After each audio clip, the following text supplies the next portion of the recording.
అందరికీ నమస్కారం అండి. జై శ్రీమన్నారాయణ.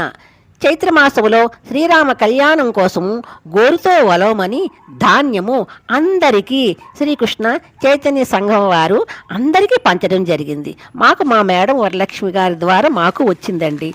అయితే ఇది డిసెంబర్లో జరిగిన పంటని పూజ పునస్కార ఆ పంటంతా డిసెంబర్లో జరిగిన పంటంతని ఒక దగ్గర పెట్టేసి పూజ పునస్కారాలు చేసి శుచిగా శుభ్రంగా ప్యాక్ చేసి ప్రతి జిల్లాకి ప్రతి గ్రామానికి ప్రతి మహిళకి అందేటట్టు చేయడానికి సంకల్పించారు వారు. ఎలాగో మా పుణ్యవశం వల్ల మా మేడం వరలక్ష్మి గారు మాకు కూడా ఇచ్చారండి. అయితే నేను ఒక్కదాన్నే కాకుండా మా వీధిలో నాకు తెలిసిన అందరి చేత కూడా ఈ ధాన్యం ఒలిపించాలని నేను నిర్ణయించుకున్నాను. ఇది గోరుతో వలవాలండి, శుచిగా శుభ్రంగా వలవాలండి. ఈ విధంగా ఆ యొక్క రామకళ్యాణంలోని ఆ తలంబరాలు 1,00,00,000 తలంబరాల్లో మనదొక గింజ పడిన మనకి సంతోషమే. జై శ్రీరామ్.